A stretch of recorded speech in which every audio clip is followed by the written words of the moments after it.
Have you ever felt trapped in a situation where you couldn't trust anyone, from the top all the way down to the front lines? I think we all have. And there's no more toxic environment. It's the ultimate lose-lose, where everyone is unhappy, unproductive, and looking for the quickest way out. Studies prove that disengagement and dissatisfaction are poison to any community, and they cost a fortune in productivity. The good news is, you can fix that. But if you think compliance laws are going to do it for you, think again. Do your people roll their eyes and groan whenever they have to sit through a program on ethics? Would it surprise you to hear that an ethics keynote could be the most popular session of your conference? Or that ethics training will leave your people energized and enthusiastic?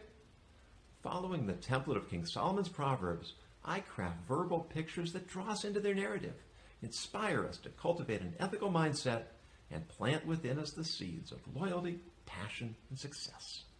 If a picture is worth 1,000 words, a proverb is worth 1,000 pictures.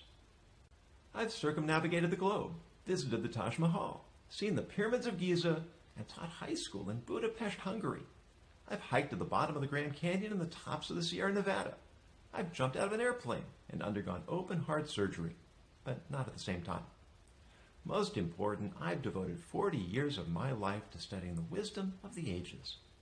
Every person who hears my presentations walks away with a deeper yearning to take action, a formula for becoming a more principled collaborator, and a roadmap that leads to the rewards of success built on the principles of ethics.